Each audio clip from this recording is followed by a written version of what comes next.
Você já parou para imaginar se você tivesse uma tecla e você pudesse assim restaurar no padrão de fábrica a sua vida? Já imaginou? Restauração padrão de fábrica. Tá. Aí apagava tudo. Apagava as frustrações, apagava as dores, as dificuldades, os problemas, a dívida. Já imaginou? E você tendo a oportunidade de começar um ano zerado, da agora para frente tudo novo. Só que não é assim a vida. A vida não caminha dessa forma.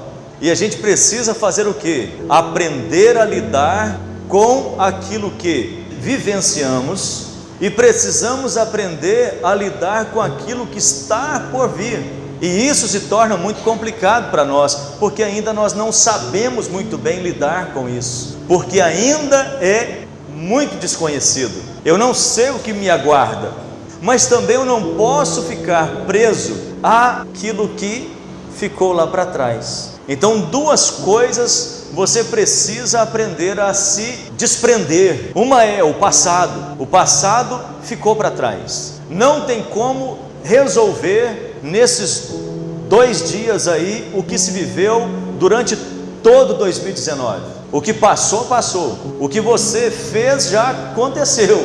Então, resta ainda você agora caminhar. E amanhã, não tem algo que você pegue assim, clique lá e muda a vida, muda tudo. É como se fosse o regime da segunda-feira. Se você não fizer por onde, se você não trabalhar para que essa situação mude, não vai mudar, compreendeu? Então 2020 precisa ser marcado na sua vida, na sua história, e você precisa entender que se você continuar fazendo o que fez em 2019, nada vai mudar. Ou se você fez em 2019 coisas boas, que você realmente entendeu que haveria necessidade de mudar e mudou, louvado seja o nome do Senhor, 2020 vai ser muito melhor. É assim que é a vida. A vida é dinâmica, a vida ela precisa ser vivida e ela é ao vivo. Você não pode alcançar um resultado melhor se você continua sendo medíocre. O que é medíocre? É estar na média. Se você é aluno 6 e não quer nunca tirar 8 ou 9 ou 10, você sempre é da média, vai ficar na média e você vai ser medíocre. Então nós precisamos entender, eu preciso ultrapassar alguns limites, eu preciso vencer algumas etapas, para que a vida venha a ser trabalhada de forma diferente. Quer ver uma coisa? O apóstolo Paulo, quando escreve aos Tessalonicenses, ele diz algo muito importante, e ele fala que esse povo deveria aprender a se desligar da terra. Ele precisava ali agora comunicar com aquela igreja, para que aquela igreja pudesse não agarrar o seu umbigo nas coisas terrenas. Irmãos, nós estamos vivendo um tempo que está passando rápido demais, e a volta de Cristo já está aí batendo as portas. E por que tanto apego a esse mundo que é passageiro? Tudo passa e passa rápido demais. Um dia desse agora você era criança, hoje você está com menos cabelo, já está encontrando a melhor idade pela frente, que é os 20, né? Melhor idade é 20, não? Não é, Paulo? Depois lá para cima a Bíblia fala que é canseiro e enfado. Então nós precisamos aprender a lidar com a vida. Só que nós estamos aprendendo nesse dia a dia como viver e como ser um cidadão, não aqui na terra, mas um cidadão do céu. A nossa passagem aqui pela terra é uma aprendizagem de como viveremos no céu, e é por isso que nós estamos sendo aí todos os dias testados, provados, estamos sendo lapidados. Então não existe essa tecla mágica, não existe esse botão que você vai apertar e resetar tudo. Você não é um computador. O seu HD foi feito pelo Deus glorioso, maravilhoso, que pensou todas as coisas a nosso respeito, e tudo que está lá na palavra do Senhor a seu respeito há de cumprir. No livro do Senhor está lá a sua vida toda, e você não sabe, eu também não. Então nós precisamos aprender a lidar com isso. Você precisa aprender a viver. Você precisa aprender a lidar com a vida. E o apóstolo Paulo fala isso para a igreja. Então vamos abrir a Bíblia? Abra sua Bíblia então, 1 Tessalonicenses, capítulo 4, a partir do verso 13 ao verso 18. Nós vamos ver aqui essa palavra. E diz assim: não queremos, porém, irmãos, que sejais ignorantes com respeito aos que dormem, para não vos entristecerdes como os demais, que não têm esperança. Pois, se cremos que Cristo morreu e ressuscitou, assim também Deus, mediante Jesus, trará a sua companhia os que dormem. Ora, ainda vos declaramos, por palavra do Senhor, isto, nós, os vivos, os que ficarmos até a vinda do Senhor, de modo algum precederemos os que dormem, porquanto o Senhor mesmo, dada a sua palavra de ordem, ouvida a voz do arcanjo e ressoada a trombeta de Deus, descerá dos céus, e os mortos em Cristo ressuscitarão primeiro. Depois nós, os vivos, os que ficarmos, seremos arrebatados juntamente com eles, entre nuvens, para o encontro com o Senhor nos ares, e assim estaremos para sempre com o Senhor. Consolai-vos, pois, uns aos outros com estas palavras. Viu só? É um consolo para nós entendermos que nós não somos simplesmente terrenos. Não nascemos para agarrar o nosso umbigo aqui na terra. Não nascemos para viver de uma forma que era chamada antigamente de pagão. O pagão era exatamente a ideia de que o homem era simplesmente terreno. Um homem que veio da terra, ele aqui terreno, e ele vai estar aqui na terra, vai voltar para o pó, e simplesmente o apóstolo Paulo diz também aos coríntios que se o homem entender que essa vida é simplesmente aqui, ele é o mais infeliz de todos os homens. Temos que entender que nossa morada, ela não é aqui, ela está por vir. Nós iremos para o céu. O Senhor nos chamou para ir para o céu. Precisamos compreender e consolar uns aos outros nisso. Por isso que muitas vezes, quando nós olhamos alguns irmãos que foram chamados pelo Senhor, nós precisamos olhar com esperança, porque um dia encontraremos com eles também. E é isso que o apóstolo está dizendo. Olha, aqueles que dormem no Senhor, aqueles que morreram com Cristo, eles estão simplesmente dormindo, não é o sono da alma. Eles estão lá aguardando a volta de Cristo, porque esse corpo que está lá agora no chão, morto, dormindo, virando pó, ele será restaurado, e a alma desse justo se unirá a esse corpo, e ele receberá então um corpo incorruptível, e nós seremos transformados, se assim estivermos vivos. Paulo está falando a Tessalônica de uma forma em que ele aguardava essa transformação já. A proclamação do evangelho por meio de Paulo era entender que Jesus já viria naquele tempo. Passou-se o tempo, e aí as pessoas entendem que, assim como nos tempos de Noé, casam, se dão em casamento, Jesus não vai voltar nada. Olha quanto tempo, olha quantas pessoas já falaram sobre isso, e até hoje Jesus não voltou.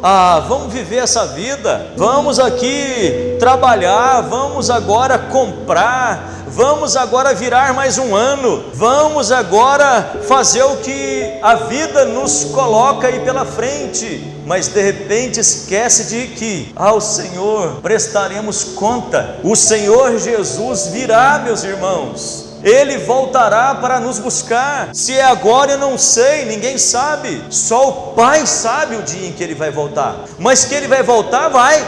Isso é algo que alegra o nosso coração como crente, alegra o nosso coração como um cristão, alegra a nossa vida de poder estar pregando e dizendo: olha, tenha esperança no Senhor, tenha esperança nele, pois nossa esperança, como diz lá em Romanos 5,5, a nossa esperança, ela não se confunde. Confundiu muitas pessoas lá do passado, tem confundido muitas hoje. Alguns estão se perdendo dia a dia, mas aqueles que creem no Senhor, a esperança deles estão firmadas, não se abala. estão lá olhando para a grande promessa do Senhor. E aí, quando nós olhamos para o texto sagrado, Jesus vai entregar aquilo que um dia se perdeu lá no início. Agora o Senhor vai consumar todas as coisas e entregar para o Pai uma geração completamente redimida, santificada.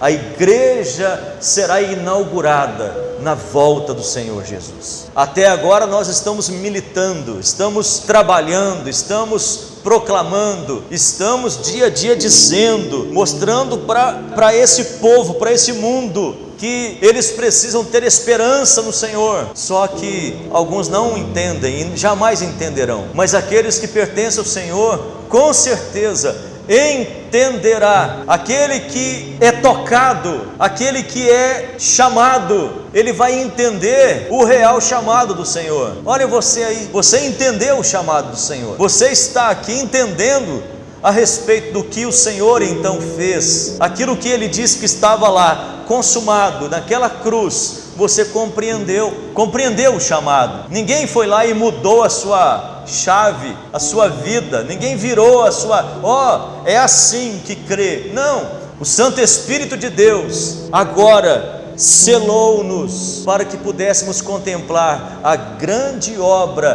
do Salvador. Ele nos focou a cruz e nos fez entender a grande salvação por meio de Jesus Cristo. Quando nós olhamos para o texto, o capítulo 4, verso 13 ao 18, Paulo ele está aqui nada mais do que consolando os crentes quanto à ressurreição. Alguns poderiam estar dizendo: puxa vida, mas como é que ficou aquele povo que morreu? Ele disse: olha, não se preocupe com isso, eles ressuscitarão, eles serão resgatados, transformados. Não se preocupe com aqueles que dormiram, não se preocupe com aqueles, porque o que nós temos que ter agora em vida é esperança no Senhor que nos chamou. E aí o apóstolo Paulo, verso 14, Paulo ele diz o seguinte, ele afirma que a ressurreição é fato, a ressurreição ela será na volta de Cristo.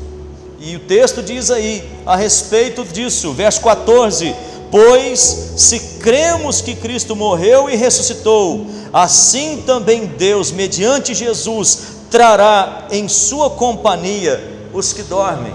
Então não se preocupem com aqueles que estão lá, aqueles que morreram. Preste bem atenção, vocês que estão vivos, a esperança de vocês não pode se confundir. A esperança de vocês não pode se perder, vocês não podem estar perdidos. Vocês precisam entender que essa ressurreição, ela é real. E ainda quando nós, ao entendermos a respeito da ressurreição, nós podemos entender aquilo que aconteceu na cruz. Se Cristo morreu na cruz, morremos com Ele. Se Cristo ressuscitou, ressuscitamos com Ele. Bem-aventurados são aqueles que fazem parte da primeira ressurreição. Quer dizer que aqueles que estão vivos, aqueles que creram, aqueles que agora têm a esperança certa na pessoa de Jesus, na salvação de Jesus e na sua vinda, na sua volta, Ele voltará e nós não podemos nos perder nisso. Ele diz: olha, não se percam com as coisas terrenas, sempre estejam focados lá no céu. É para o céu que vocês vão. Não adianta ter sucesso aqui na terra se o verdadeiro lugar que é para cada um de nós é lá no céu. Não adianta ter nada disso, não adianta preparar os nossos filhos para ser ótimos profissionais na terra se eles não são levados a olhar com esperança para aquele que voltará. Não adianta entender que o verdadeiro sucesso simplesmente é aqui,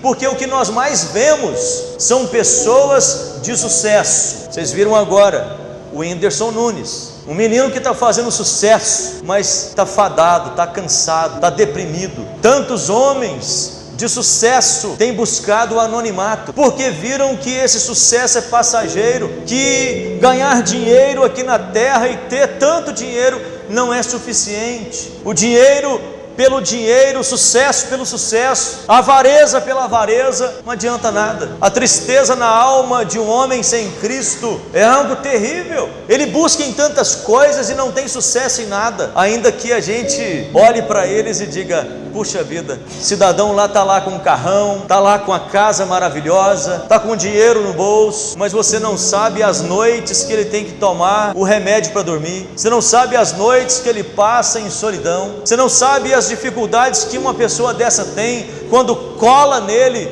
um monte de gente que só tem interesse naquilo que eles ganham. Não tem gente ali que está honestamente do lado dessas pessoas e querendo o bem delas, só querem sugar aquilo que elas têm. Então, irmãos, quando nós olhamos para tudo isso, o melhor sucesso que um homem pode ter é estar na presença do Senhor. O melhor sucesso que alguém pode ter é compreender a respeito dessa exortação bíblica, de compreender: eu posso ter sucesso assim, claro que eu posso ter dinheiro sim, claro que sim, eu posso ter uma casa boa, eu posso ter, claro que pode, não é pecado nada disso, nem Jesus condenou nada disso, mas agora ter só isso é uma pobreza terrível, ter os olhos só nisso é viver em miséria. Imagina você quando Jesus chega perto daquele moço e pergunta para ele sobre algumas coisas, e ele diz a respeito daquilo que ele cria, e ele cria então na Bíblia, nos mandamentos,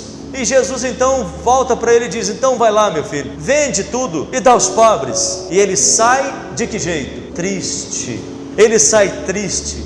Por quê? Porque a alegria dele estava naquilo que ele tinha. Então a gente percebe que quando olhamos para o texto, verso 15, você vai olhar lá e diz lá: ora, ainda vos declaramos por palavra do Senhor, isto, nós, os vivos, os que ficarmos até a vinda do Senhor, de modo algum precederemos aos que dormem. Será assim, em conjunto, os mortos ressuscitando e os vivos sendo transformados, e a igreja do Senhor encontrando-se com Ele nos ares. E então, a partir de agora, o reino do Senhor, o céu, a eternidade sendo inaugurada, e Ele dizendo a nós: vinde, benditos, para o lar eterno, a casa do Pai, o lugar verdadeiro, de onde você e eu, a humanidade, não era para ter saído.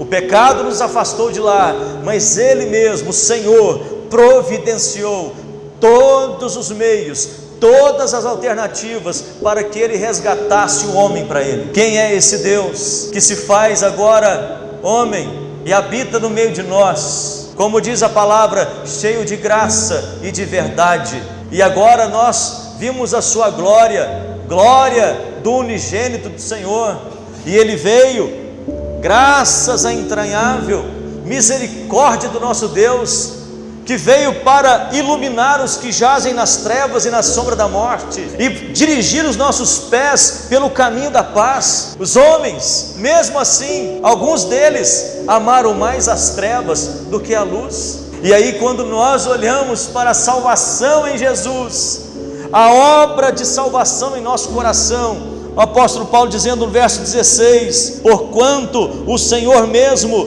dada a sua palavra de ordem, ouvida a voz do arcanjo e ressoada a trombeta de Deus, descerá dos céus, e os mortos em Cristo ressuscitarão. Irmãos, nós veremos algo que aos olhos daqueles que não entendem, terrível dia do Senhor, mas para nós, o glorioso dia do Senhor. Então, queridos irmãos, verso 17: os justos em Cristo, como diz aí, depois nós, os vivos, os que ficarmos, seremos arrebatados juntamente com eles, entre nuvens, para o encontro do Senhor nos ares, e assim estaremos para sempre com o Senhor. Aqui está dizendo sobre eternidade, nós estaremos com o Senhor eternamente, e isso o apóstolo Paulo está dizendo àquela igreja, e diz hoje a nós a palavra do Senhor, para que nós não nos percamos no meio dessas dificuldades da vida, não deixemos de viver aquilo que é promessa para nós. A política não governa nada disso. O ambiente monetário também não. A ONU, as coisas do mundo aí fora, nada disso governa aquilo que está para acontecer. As coisas que acontecerão lá na vida deles é um anúncio daquilo que acontecerá na nossa. E é bom que tudo isso que está acontecendo realmente venha acontecer. É bom que tudo isso que a gente está vendo seja para nós trombeta de Deus, para nos alertar. Cada trombeta tocada, um flagelo vindo, para nos advertir, para nos fazer atentos. Desperta, ó tu que dormes, e Cristo te iluminará. O Senhor então nos despertando, nos alertando, nos orientando, nos fazendo olhar para o céu dia a dia, nos fazendo olhar para a terra e fazendo a gente entender que não é dali que virá o nosso socorro, não são das coisas que nos darão segurança, não são aquele monte de dinheiro lá no banco que vai fazer com que eu fique seguro. Muito pelo contrário, tem gente com dinheiro no banco, louco. Tem gente que está pensando, vai virar o ano de 2019 para 2020, como que vai ser a grande crise mundial, a grande isso, a grande aquilo.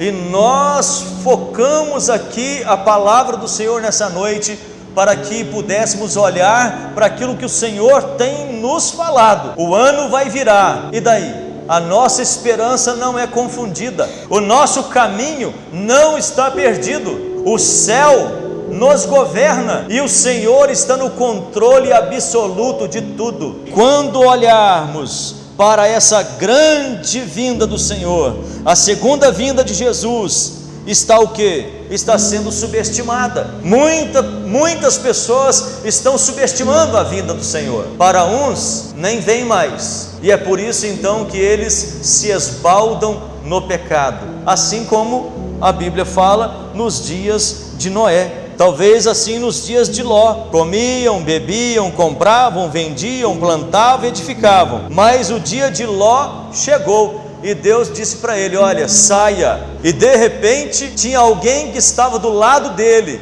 que tinha o seu umbigo agarrado na terra. Quem era? Olhou para trás e se deu mal a mulher de Ló. O que ela fez? Virou estátua de sal, porque os olhos dela estavam fixados aqui na terra. Os planos dela era terreno. Quem tem os olhos na terra é terreno, é estátua, está voltado às coisas da vida, aos prazeres do mundo, e não aos prazeres que o Senhor nos dará. Nossos olhos precisam focar lá no céu. Lembra aquele hino? Ó, pensai nesse lar lá do céu, nas gloriosas moradas de luz. Lembra? Onde os crentes felizes desfrutam a presença de Cristo Jesus. Ó pensai, ó pensai, ó pensai nesse lar lá do céu. Por que a igreja não está pregando mais sobre o céu? Por que não dá ibope? Por que a igreja não prega mais sobre Jesus? Porque para uns, Jesus, vamos pregar sobre algo que? Se a igreja é de Cristo, se o evangelho é de Cristo, se somos chamados de cristãos, o que pregar sem Cristo? O que falar sem Cristo? Como viver sem Cristo? Quem tem Cristo tem tudo. E o texto diz para nós a respeito dessa grande morada celestial. Mas uns dizem: está demorando demais. 2 Pedro capítulo 3 verso 10 diz: o dia do Senhor porém virá como ladrão, os céus desaparecerão como um grande estrondo, os elementos serão desfeitos pelo calor, e a terra e tudo o que nela há será desnudada. Os sinais vão aparecer, os sinais acontecerão, só que ainda algumas pessoas estarão completamente despercebidas. Mas aquele que foi assunto aos céus, ele disse o seguinte: eu vou para o Pai, eu vou preparar morada. Sabe quem é essa morada? Eu e você. Ele preparou eu e você para que pudéssemos receber aquilo que o mundo não pode receber. Ele vai para o céu, e qual foi a promessa dele? Eu não vou deixar vocês órfãos, eu vou enviar o outro, o Consolador, o Paráclito, aquele que tem o mesmo poder, a mesma essência, aquele que entrou dentro daquele túmulo e levantou Jesus dentre os mortos. Ele agora habitará em mim e em você. O mesmo Espírito que levantou Jesus habita em nós. A gente cantava isso antigamente. Se o mesmo Espírito que levantou Jesus habita em nós, habita em nós. Aí fala o quê? Vivifica os nossos corpos, o mesmo Espírito que habita em nós. Esse Espírito do Senhor habita em você, habita em mim. Esse mesmo Espírito que levantou Jesus nos faz olhar para o céu, nos faz olhar com esperança, nos faz olhar que agora temos vida e vida em abundância, que nós não estamos mais presos a esse mundo, que nossos sonhos não podem se limitar a essa atmosfera. Os nossos sonhos são maiores, os planos do Senhor são maiores, as coisas de Deus são maiores. Tudo que Deus fez por mim e por você foi maior, e é por isso que Ele nos presenteou com esse presente que ninguém poderia dar. O mundo jamais poderia nos dar isso, jamais poderia ter uma promessa para substituir aquilo que Deus nos deu. Então, você precisa ter esperança, meu irmão, você precisa ter esperança, minha irmã. A volta de Cristo, ela está aí, então você não pode estar aí agarrado nesse passado. A virada do ano é para que você possa entender que o tempo está passando e que aquilo que você não conseguiu mudar, você já não tem poder mais nele, não mudou. Então não fique brigando com você mesmo, faça melhor hoje, faça melhor amanhã. Ah, mas amanhã eu não sei, amanhã Deus já está lá. Então tire essa ansiedade do seu coração, tira essa ansiedade do seu peito. Para que? A Bíblia diz, para que você vai andar ansioso? Não andeis ansiosos de coisa alguma. A ansiedade é duvidar de Deus, a ansiedade é saber, será que Deus tem mesmo controle sobre isso? E a Bíblia fala que nós não podemos duvidar de Deus, a Bíblia fala que nós não podemos chamar Deus de mentiroso. Então, queridos, nós não podemos viver essa vida agarrada a coisas. Para que ficar agarrado lá no passado? 2019 vai embora, nunca mais vai acontecer 2019, você sabia? Nunca mais você vai ter um domingo desse, nunca mais. Você pode ter melhor, mas nunca mais essa hora, esse tempo que você está passando aqui, nunca mais você vai ter um tempo desse, porque vai passar. Então, desagarra, desapegue daquilo que tem feito você sofrer, daquilo que tem feito a sua alma ficar mirrada. Você precisa abrir o seu coração para aquilo que está para acontecer, e olha, é num piscar de olhos. Se é para perdoar, perdoe, se é para caminhar, caminhe, se é para fazer, faça. Nós não podemos ficar mais entendendo, nós não temos muito tempo mais para isso, meu irmão, minha irmã, nós não temos muito tempo mais. Eu estou fazendo umas contas aqui, eu estou com 47, eu não sei se eu tenho mais 47 pela frente, eu não sei. Tem gente que está com 20 e Deus já chamou, e nós ainda estamos agarrados em coisas materiais, visíveis, pessoais. Somos orientados por isso ainda, nesse tempo, na virada aí de 2019 para 2020, em pleno século 21, nós estamos presos ainda aquelas. Olha para o alvo, para o autor da sua salvação, olha para frente, siga, não pare de caminhar. Ah, mas eu não sei o que tem lá. Eu vou te contar o que tem lá na frente. O Senhor já está lá, Ele está lá, e só o fato dele já estar, já era para acalmar o seu coração, já era para desacelerar a sua pressa. O Senhor Jesus disse que você não pode acrescentar um côvado, você não tem poder para nada, você não pode acrescentar nada, você não pode fazer nada. Está entendendo isso? Você precisa seguir o curso da vida, para com essa loucura de querer controlar o que Deus tem controle. A exortação para a sua vida hoje é compreender que o que você espera, você tem que ter agora a certeza, e ela não se confunde, não há confusão nisso. A única coisa que a igreja espera é o Senhor vir para nos buscar. O restante, deixa no controle dele. Ele tem total controle em tudo. Ele tem controle na sua vida. Ele mesmo fala, o Senhor nos ensinando. Lá em Mateus ele fala assim: olha, busquem em primeiro lugar o meu reino e a justiça, e as demais coisas vos serão acrescentadas. Sabe por quê? Que essas demais coisas, muitas vezes, fica a gente querendo brigar, porque a gente quer tomar o lugar de Deus na nossa história. A gente quer tomar o controle da mão de Deus e fazer. A gente quer tomar o controle da situação, e o Senhor então diz: olha, eu tenho o controle, Ele é o Senhor e soberano. O que nós precisamos é fazer, confiar, é esperar naquilo que Ele tem como promessa. Então não se desespere, meu querido. 2020 vai acontecer, querendo você ou não, chegando lá você ou não. E se não acontecer, é porque Jesus voltou, aleluia. E aí o que você tem agora que resolver? Que conta que você tem que pagar? Já pensou? Jesus voltando hoje, opa, aniquilou tudo, acabou a conta. Olha que bênção.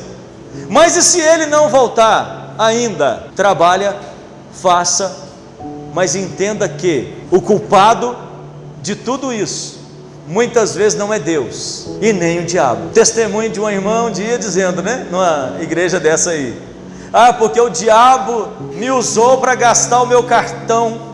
Engraçado que o diabo usou ela só para comprar o que ela gostava. É engraçado, né? O diabo tentando só naquilo que a gente gosta. Então deixa o Senhor tomar conta do seu cartão também, não é? Coloca o Senhor no controle disso tudo. Pergunte para Ele primeiro se vai glorificar o nome dEle ou não. E aí, para a gente poder finalizar, o texto diz assim: olha, os movimentos virão, a vinda de Jesus será antecedida por mudanças profundas. Onde? Na sociedade e na igreja. Você já está ouvindo isso aí? Mudanças profundas na sociedade. É gente casando com cachorro, já viu? É gente mudando o jeito aí todo. Aqueles negócios aí que eu não vou falar o que você já sabe o que é, né? Mudaram tudo. Na igreja, tem igreja para todo tipo de gente hoje, já viu? Tem igreja para todo gosto. É engraçado, essa igreja para todo gosto, então não é desculpa para ninguém ficar, né? Essa igreja para todo gosto deveria pelo menos proclamar a respeito da volta de Cristo. E se porventura quando Cristo voltar, não é? Encontrá-los em santidade, não é? Encontrá-los firmes na promessa. Mas agora, sinceramente, algumas igrejas que estão mudando o curso da vida, está aí meio que diferente daquilo que a Bíblia propõe. Outras coisas, os movimentos, direito civil, crise mundial, Constituição versus Bíblia, né? Leis que estão sendo criadas para poder criminalizar, descriminalizar, criminalizar aquilo que é bom, descriminalizar aquilo que é ruim. Chamam bem de mal, mal de bem, o amargo de doce, doce de amargo. Gente, está tudo lá na Bíblia, está tudo lá, né? E a gente não pode esperar muita coisa desse mundo aí mesmo não. Outra coisa que nós vemos: esfriamento espiritual, apostasia. 2 Tessalonicenses capítulo 2 verso 3 fala sobre isso, que a vinda do Senhor iria ser precedida de algumas coisas. Vocês já estão vendo isso por aí? Ou ainda está para acontecer? Está acontecendo, e louvado seja Deus por estar acontecendo isso. Outra coisa, a segunda vinda de Cristo vai ser motivada, sabe de que forma?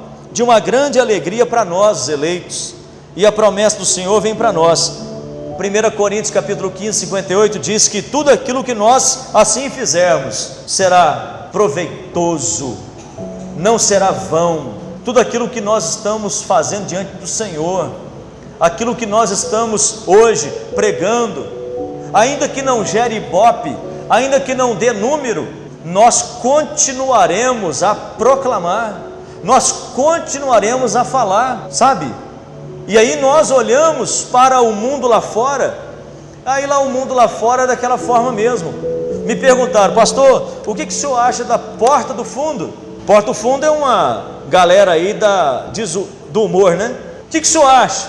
Foi assim, o nome já diz tudo, não acho nada. Porta do Fundo. O que você espera de uma geração que coloca um sarcasmo naquilo que é mais sagrado para nós? E o pior de tudo é que muitas vezes nós ainda estamos de uma forma assim displicente, tranquila, rindo até, ou até vendo para poder, vai lá dar um dislike. Cada dislike é uma visualização também dada. É melhor não ver, anula logo lá, vai lá e cancela a sua Netflix, vai ver outra coisa. Tem tanta coisa hoje, tem tanto canal bom hoje, não é? Tem tanta coisa útil para a gente poder ver. Vai ler a Bíblia, vai orar. Mas a Netflix, desliga a Netflix pelo menos durante 2020. O tempo que você ficava na Netflix, vai ler Bíblia. Eu duvido se chega 2020 não vai ter uma guinada, entendeu?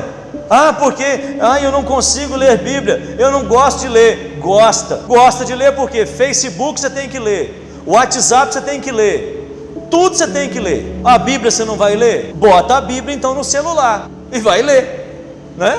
Bota lá alguma coisa para poder. E outra coisa, quando for ler Bíblia no celular, põe em modo avião, entendeu? Botou em modo avião, vai ler Bíblia. É melhor, porque senão começa a dar aquele stream, daqui a pouquinho você está lá lendo, porque você não gosta de ler. Aí você vai ler as mensagens que tem lá no seu WhatsApp. E a cada dia mais esse mundo está fazendo a gente olhar para baixo. Sabia? E o pescoço de Face é como? O mundo quer que você olhe para baixo. Deus quer que você olhe para cima. Olha para cima, olha com esperança, veja aquilo que Deus tem para a sua caminhada. Amém? Que Deus assim, nosso Senhor, te abençoe, te guarde e faça você olhar para aquele que vem. Ele virá. Então nosso olhar tem que ser para o alto, é de lá que ele virá. Louvado seja o nome dele. Amém? Amém. Eu queria